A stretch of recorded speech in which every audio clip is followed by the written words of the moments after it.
नमस्कार. मालिकेच्या आजच्या भागामध्ये आपल्याला खूपच जबरदस्त असा ट्विस्ट पाहायला मिळणार आहे. कारण सायली ज्या पद्धतीने अर्जुनला सांभाळण्याचा प्रयत्न करत आहे, अर्जुनला ती समजवण्याचा प्रयत्न करत आहे. कारण अर्जुन जर बाहेर गेला तर महिपत पिसाळलेला आहे. अर्जुन बरोबर तो कसंही वागू शकतो, अर्जुनला त्रास देऊ शकतो.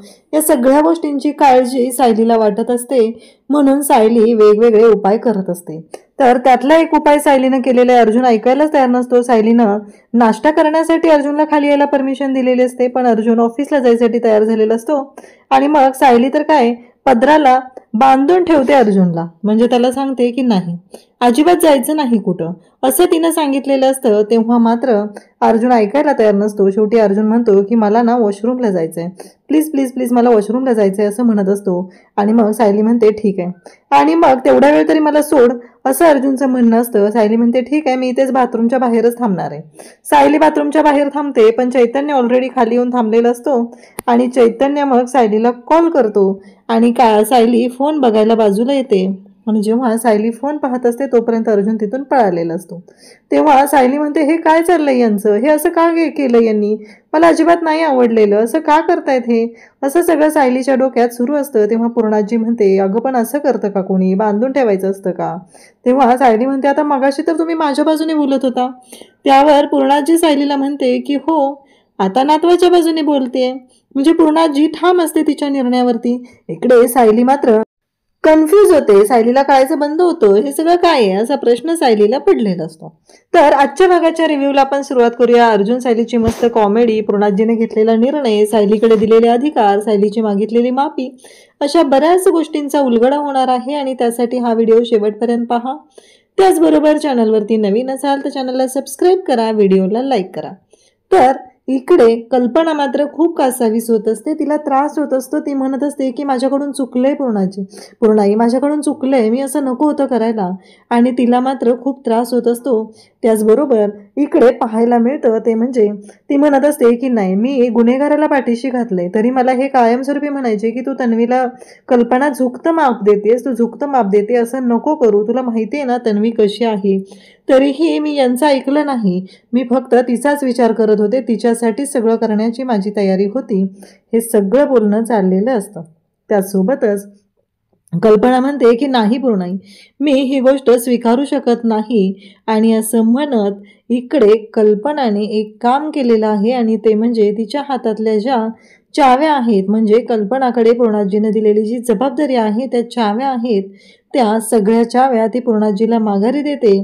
आणि त्याचबरोबर पूर्णाजीला सांगू लागते की नाही, मी या घराची इकडे ही जबाबदारी आहे ती स्वीकारू शकत नाही. हे ऐकल्यानंतर मात्र आता धक्का बसलेला आहे. आणि त्याचबरोबर हे सगळं जेव्हा घडत असतं तेव्हा मात्र सगळ्यांनाच आता धक्का बसलेला आहे. सगळेजण म्हणत असतात की नाही कल्पना, असं नको करू. सायली रडत असते, नाही आई, तुम्ही या घराच्या आधार आहात, तुमच्याशिवाय ही गोष्ट नाही होऊ शकत, तुम्ही असं नका करू, स्वतःला वाईट वाटून नका घेऊ, कारण प्रिया तशीच होती, तुम्ही स्वतःला का गिल्ट वाटून घेताय, असं सगळेजण सांगत असतात. पण कल्पनाने कमरेच्या चाव्यांचा जो जुडगा असतो, छल्ला असतो, तो काढलेला असतो आणि तिथे ठेवते आणि ती निघून जाते. ती रडत असते. त्याचबरोबर तिला वाईटही वाटलेलं असतं, हे सगळं काय घडतंय. कारण काहीही झालं तरीही कल्पना मात्र एकाच गोष्टीचा विचार करत असते की मी चुकले, माझ्याकडून ही चूक व्हायला नको होती, मी असं का केलं, अशा गोष्टी तिच्या लक्षात येत असतात. आणि ती मात्र म्हणत असते की नाही, मी जे केलेलं आहे ते माझ्याकडून चुकलेलं आहे, मी अशा पद्धतीने वागायला नको होतं. हे सगळं बोलणं चाललेलं असतं. तेव्हा कल्पना रडत असते. सगळेजण तिला समजवत असतात की असं नको करू. आणि त्याचबरोबर हे सगळं जेव्हा घडत आहे तेव्हा मात्र कल्पनाला सुद्धा धक्का बसलेला आहे की प्रिया हे जे काही वागलेले आहे ती गोष्ट तिला सहन होत नाही. घरातले सगळेजण समजवत आहेत, पण कल्पनाला आता पश्चाताप झालेला आहे. एकतर कल्पनाला या गोष्टीचं वाईट वाटत होतं इतके दिवस की सायलीवरती आपण एवढा विश्वास ठेवला, आणि सायलीच्या बाबतीत पण ते झालेलं आहे. त्याचबरोबर आता प्रियावरती विश्वास ठेवला होता, पण प्रियाने सुद्धा या गोष्टी अशा पद्धतीने केलेल्या आहेत. या सगळ्या गोष्टींमुळं ती खरं तर खूपच डिस्टर्ब झालेली असते. आणि त्यासोबतच ती निघून जाते. सगळेजण समजावत असतात, सगळेजण म्हणत असतात की असं नको करू कल्पना, पण कल्पनाला मात्र अजिबात ऐकायचं नाही. कल्पना म्हणत असते की नाही आणि ती निघून जाते. तेव्हा सायली खूप रडत असते, नाही पूर्णाजी तुम्ही असं नका करू, आईंना खरंच समजावा, आईंना समजून सांगा, तुम्ही आईंना असं नका वाटू देऊ, तुम्ही बोलवा त्यांना, काही झालं तरी ह्या चाव्या ज्या आहेत त्या आईंना द्या, अशा पद्धतीने बोलणं चाललेलं असतं. आणि तेव्हा मात्र इकडे पूर्णाजी उठते. पूर्णाजी विचार करत असते की नाही, काहीही झालं तरीही पूर्णाजीच्या डोक्यातले विचार सुरू असतात, या सगळ्या गोष्टी अशा पद्धतीने व्हायला नको आहेत असं पूर्णाजीला सुद्धा वाटत होतं. परंतु आत्ता जे घडत आहे ते मात्र खूप भयानक असं असतं. सगळे घरातले डिस्टर्ब झालेले असतात, कारण सगळ्यांनाच वाईट वाटत आहे की अशा पद्धतीने गोष्टी व्हायला नको आहेत. पूर्णाजी उठते आणि पूर्णाजी म्हणते की नाही, आता काहीतरी वेगळं केलं पाहिजे. हा विचार पूर्णाजीच्या डोक्यात सुरू झालेला असतो. पूर्णाजी म्हणत असते की नाही, आत्ता उठते आणि सायलीच्या जवळ जाते. सायलीला म्हणते की कल्पना जे म्हणते ते अगदी बरोबर आहे, कारण काहीही झालं तरीही मला माहिती आहे की या गोष्टी वाटतात तेवढ्या सोप्या नाही आहेत आणि आमच्याकडूनही नकळतपणे चुका झालेल्या आहेत. कारण कल्पनाने बोलून दाखवलंय, तिच्याकडनं चुकलं, पण आम्ही सगळ्यांनी तुझ्यावर अविश्वास दाखवला, तुझ्याशी आम्ही चुकीच्या पद्धतीने वागलेलो आहोत असं म्हणत पूर्णाजी सायलीच्या जवळ आलेली असते. तेव्हा सायलीला ते म्हणते की आम्ही खरंच चुकलो, मोठे आहोत मान्य, पण मोठ्यांकडूनही चुका होतात, खरं तर अशी चूक आमच्याकडून घडायला नको होती असं म्हणत पूर्णाजीने सायलीला तिथे सांगितलेलं असतं की तू लहान असूनही आम्हाला वारंवार सांगत होती की ती चुकते, तिच्याकडून चुका घडतायत, ती या घरासाठी योग्य नाही, पण आम्ही तुझ्यावरती अविश्वास दाखवत होतो आणि आमच्या घराला आम्ही डुबवत होतो, हे पूर्णाजी बोलत असते. तेव्हा मात्र सायलीलाही वाईट वाटत असतं. सायली रडत असते, कारण आज पूर्णाजी एवढ्या मोठ्या आहेत तरीही त्या माझी माफी मागायला तयार झालेल्या आहेत, माझ्याशी या पद्धतीने बोलत आहेत. म्हणजे सायलीला आनंदही होत असतो की पूर्णाजींनी स्वतः सायलीचा नातसून म्हणून स्वीकार केलेला आहे. आणि पूर्णाजी स्वतः सायलीकडे येतात आणि सायलीला म्हणतात की हे घे, असं म्हणत पूर्णाजींनी स्वतः सायलीच्या हातामध्ये घराचा कारभार दिलेला आहे, घराच्या चाव्या दिलेल्या आहेत आणि सायलीला सांगितलेलं आहे की हे सगळं फक्त आणि फक्त तूच सांभाळू शकते, कारण ते तुझ्या इतकं कोणीच हे सांभाळण्यासाठी कॅपेबल नाही. कल्पना जी म्हणालेली ठीक आहे, कल्पनाला जे वाटलं तिनं बोलले, पण ते अगदी बरोबर आहे, कारण या घरासाठी आम्ही योग्य नाही. प्रत्येक वेळेस तू या घराला संकटातनं बाहेर काढलेलं आहे, या घराशी तू प्रामाणिक राहिलेली आहे, हे सगळं पूर्णाजी बोलत असते. तेव्हा मात्र तिथे असलेल्या सर्वांना धक्का बसलेला असतो. सगळेजण म्हणत असतात की हे सगळं काय आहे. तेव्हा प्रतापही पूर्णाजीकडे पाहत असतो. पूर्णाजी म्हणत असते की हो, मी जे बरोबर आहे तेच सांगत आहे. खरं तर या घराला गरज आहे तुझ्यासारख्या माणसांची, तुझी गरज आहे या घराला, म्हणून तर हा निर्णय मी घेतलेला आहे. म्हणून तर तुला सांगत आहे की हे सगळं जे काय आहे ना ते अशा पद्धतीनं आहे, तर ह्या चाव्या तू स्वीकार कर, या चाव्यांचा स्वीकार कर. आणि मला खरंच अभिमान वाटतोय की तू या घरासाठी एवढं केलं, आम्ही तुझ्याशी किती चुकीचं वागत होतो, पण आत्ता मी तुला सांगत आहे म्हणून तू या घराचा स्वीकार कर, ह्या चाव्यांचा स्वीकार कर आणि कारभार सांभाळायला सुरुवात कर, अशा पद्धतीने पूर्णाजीने बोलून दाखवलेलं असतं. आणि तेव्हा मात्र सायली विचार करत असते. सायलीला खरं तर चाव्या मिळण्यापेक्षाही आनंद या गोष्टीचा झालेला असतो की आज पूर्णाजीने तिच्यासाठी जे पाऊल उचललेलं आहे, तिला सून म्हणून स्वीकारलेला आहे, या गोष्टीचा जो आनंद असतो तो कशातही मिळणार नसतो. हा आनंद सायलीला झालेला असतो. त्याचबरोबर सायली पूर्णाजीला मिठी मारते. तिला खरं तर हसू येत असतं, ती खुश झालेली असते, कारण इतक्या दिवसाची सायली आतुरतेने वाट पाहत होती. आणि मग अर्जुन आणि सायली दोघंही रूममध्ये येतात. रूममध्ये आल्यानंतर अर्जुन म्हणत असतो, बायको मला एक कळत नाही आहे, म्हणजे तू असं का केलंस, पूर्णाजी तुला एवढं चाव्या देत होती, मग तू नाही का म्हणत होती, मला तर उलट खूप भारी वाटत होतं, कारण हा अधिकार तुला मिळत होता, या सगळ्या गोष्टी तुला मिळत होत्या, मग का तू नकार देत होती, असं अर्जुन तिला विचारत असतो. तेव्हा मात्र सायली सांगत असते की अहो कसं आहे माहिती आहे का, आईंमध्ये माझ्यामध्ये ऑलरेडी प्रॉब्लेम सुरू आहे आणि आता त्या चाव्या ह्या प्रकारामुळं जर आणखी प्रॉब्लेम सुरू झाले तर मी ते फेस नाही करू शकणार आहे. आणि कशाला हवेत मला चाव्या, माझं एकच स्वप्न होतं की पूर्णाईंनी मला स्वीकारावं आणि त्यांनी मला स्वीकारलं, यामध्ये सगळ्या गोष्टी आलेल्या आहेत.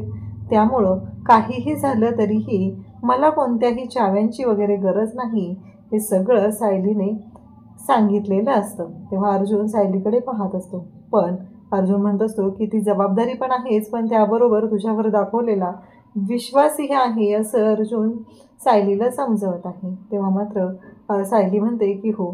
सायलीला खरं तर बरंही वाटत आहे. मग अर्जुन म्हणतो की ह्या चाव्या म्हणजे फक्त चाव्या नाही आहेत, तर या चाव्यांमुळं हे स्पष्ट होतं की त्यांनी तुला स्वीकारलेलं आहे, असं सगळं अर्जुन सायलीला बोलत असतो. तेव्हा मात्र सायली पण गालातल्या गालात हसत असते.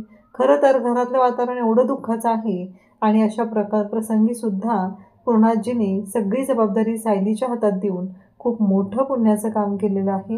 कारण आत्ता सायलीच हे घर सांभाळू शकते असा विश्वास पूर्णाजीला निर्माण झालेला आहे.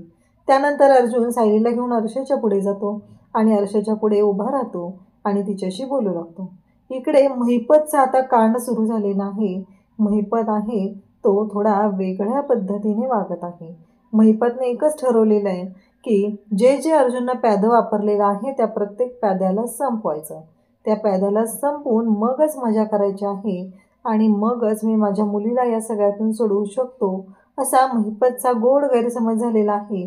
पण हे सगळं करताना जर महिपत पकडला गेला आणि त्याचे जे प्यादे त्यांनी वापरलेले आहेत त्या प्याद्यांनीच त्याचं नाव घेतलं तर खूप अवघड होणार आहे.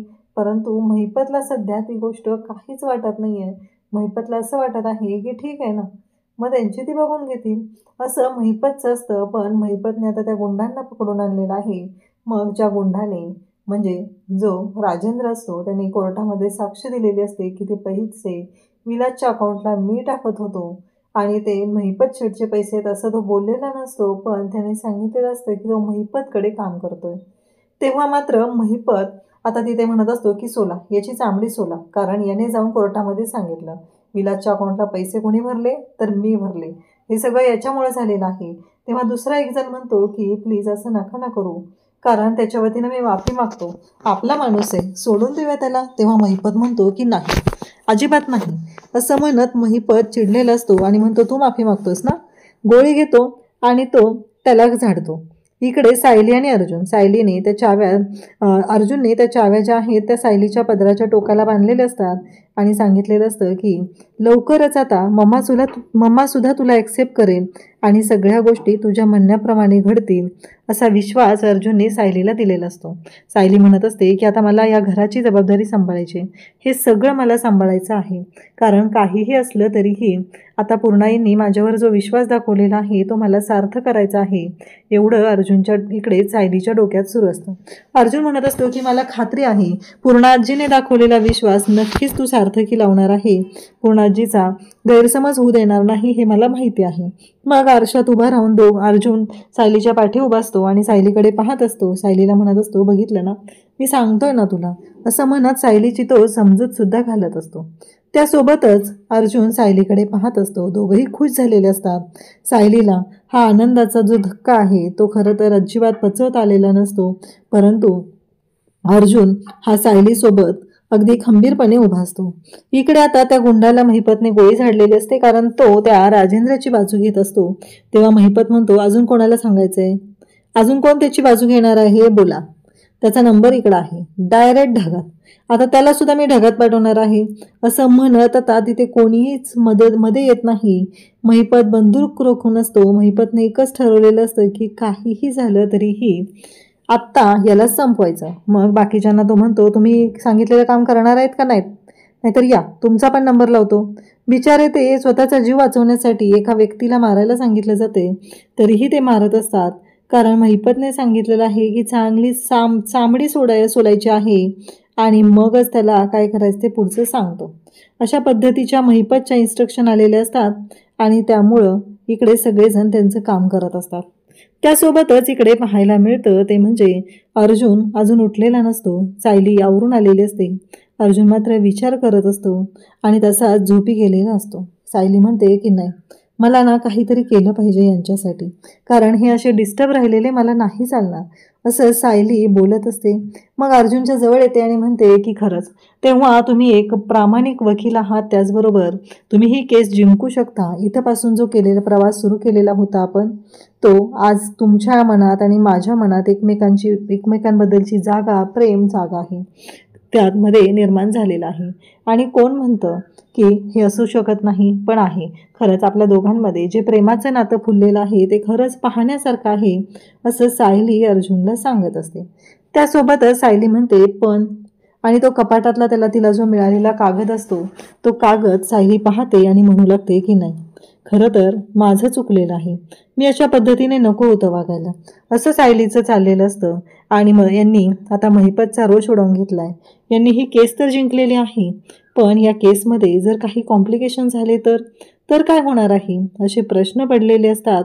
आणि त्यासोबतच इकडे पाहायला मिळतं ते म्हणजे की जेव्हा हे सगळं चालू झालेलं असतं तेव्हा सायली म्हणते मी यांना बाहेर जाऊच देणार नाही, ते घरून काय काम असतं ना ते करतील, असं सायली सांगत असते.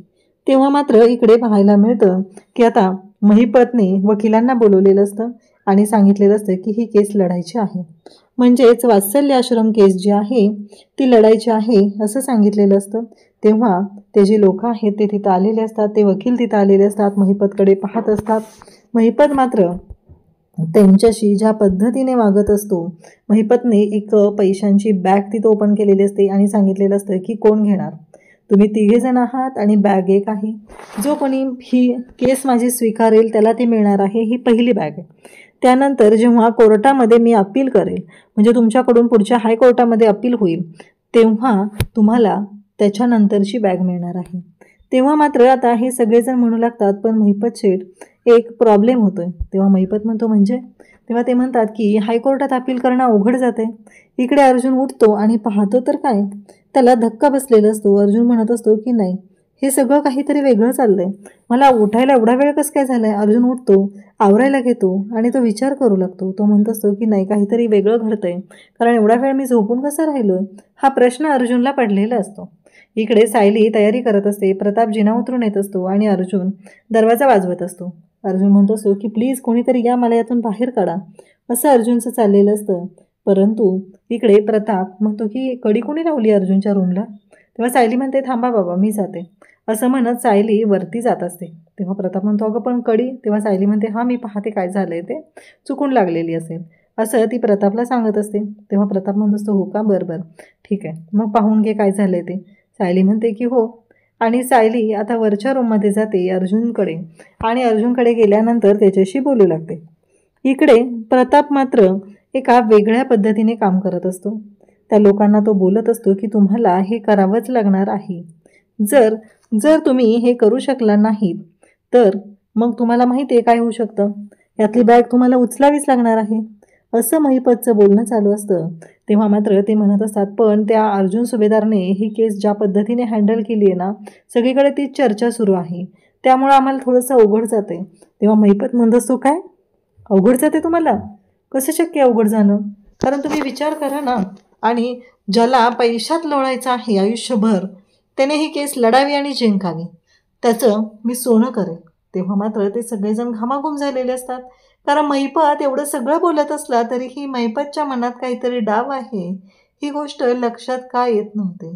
त्याचबरोबर इकडे अर्जुन आणि सायली तिथे येते. अर्जुन म्हणतो बायको हे काय चाललंय, रूमला दरवाजा ब्लॉक कोणी केलेला होता रूमचा दरवाजा. तेव्हा सायली म्हणते मी, मला प्रॉमिस द्या, कसं आहे माहिती आहे का, आज तुम्ही घराच्या बाहेर पडायचं नाही. मग सायली अर्जुनला पेपर दाखवते आणि मग तिथं भविष्य दाखवते. म्हणते हे बघा, हे भविष्य कळतंय का तुम्हाला, आज तुम्ही घराच्या बाहेर जायचं नाही, बायकोचं ऐकायचं आहे. अर्जुनचं असं म्हणणं असतं की हो सगळ्याच बायकांना हेच करावं वाटतं आणि सगळ्या नवऱ्यांना ऐकावंच लागतं बायकोचं. सायली मात्र अर्जुनकडे पाहत असते. खरं तर सायली एका वेगळ्या गोष्टीमुळं कासावीस झालेली असते. तिला वाईट वाटत असतं की हे अशा पद्धतीने घडू नये असं तिला वाटत असतं, म्हणून ती अर्जुनला समजावत असते. परंतु अर्जुन ऐकण्याच्या मनस्थितीतच नसतो. इकडे वकील मात्र महिपतला म्हणत असतात की अहो शक्यच नाही आहे महिपत शेठ ही केस पुन्हा उभी राहणं, कारण एकतर सगळीकडे चर्चा झालेली आहे आणि त्याच्या विरोधात थोडंसं. तेव्हा ते म्हणतात की बरं आम्ही विचार करू. महिपतने त्यांच्यावरती तिथे कोयता उघडलेला असतो आणि आता होकार देता का कोयता काढू अशा पद्धतीने त्याचं बोलणं सुरू झालेलं असतं. आणि तेव्हा मात्र इकडे ते वकील म्हणतात की आम्ही 3 जण विचार करतो आणि कोण केस घेणार हे तुम्हाला कळवतो. महिपत मात्र आता घाबरलेला असतो. महिपत म्हणत असतो की नाही, नक्कीच यांच्या बाबतीत काहीतरी विचार करावा लागणार आहे, कारण हे कोणीच मर्द नाही आहेत. जो मर्द असेल तो त्या अर्जुन सुभेदारच्या विरोधात लढायला तयार होईल. यांच्या बाबतीत तसं नाही आहे असं इकडे महिपत बोलत असतो. इकडे सायली अर्जुनला समजवत असते की नाही, तुम्ही कुठेही जायचं नाही. आणि ती पेपर दाखवते तेव्हा अर्जुन सायली निघून गेल्यानंतर सायलीचे भविष्य वाचतो. तर त्याच्यामध्ये लिहिलेलं असतं की बायकोवर नवऱ्यावरती दादागिरी करणं, नवऱ्याला मुठीत ठेवणं. अर्जुन म्हणतो बरोबर आहे, हेच चालू आहे बायकोचं माझ्या, असं अर्जुनच्या लक्षात आलेलं असतं. त्यासोबतच इकडे अर्जुन म्हणत असतो की अगं बायको, काळजी करायची काही गरज नाही आहे, मी आहे ना स्वतः, मी करेल सगळं मॅनेज, असं अर्जुन सांगत असतो. तर उद्याच्या भागात आपल्याला पाहायला मिळतं की अर्जुन म्हणतो की मला वॉशरूमला जायचं आहे. असं म्हणत अर्जुन म्हणतो की सायली त्याला घेऊन जाते, बाथरूमच्या बाहेर थांबते. तेव्हा अर्जुन म्हणतो की मी 1 फूट पुढे गेलेलो आहे सायली, हात सोड आता तरी माझा, असं म्हणून तो बोलत असतो. तेव्हा सायलीने त्याचा जो पदर बांधलेला हात असतो तो सोडते आणि म्हणते मी इथंच आहे. तेवढ्यात सायलीच्या मोबाईलवरती कोणाचा तरी फोन येतो आणि तिकडून वेवलत असतं. तोपर्यंत अर्जुन बाथरूममधून बाहेर येतो आणि पळ काढत निघालेला असतो. तो म्हणत असतो की नाही मला जावंच लागणार आहे. आणि असं म्हणत अर्जुन तिथून पळत सुटतो. पूर्णाजी, सगळे प्रताप, सगळेजण हॉलमध्ये असतात. ते पाहत असतात. ते म्हणत असतात की काय चाललंय यांचं नक्की, म्हणून ते दोघंही बोलत आहेत. तेव्हा मात्र सायली म्हणते पूर्णाजी बघितलंच ना हे कसे करतायत. चैतन्य तर ऑलरेडी खाली येऊन थांबलेला असतो आणि ते दोघंजण पळूनही जातात. सायली मात्र कासावीस होत राहते. अर्जुन म्हणतो इतक्या वेळ तुझं ऐकलं, आता नातवाचं ऐकते, एवढंच पूर्णाजी बोलते. अशाच अपडेटसाठी चॅनलशी कनेक्ट राहा. थँक्यू.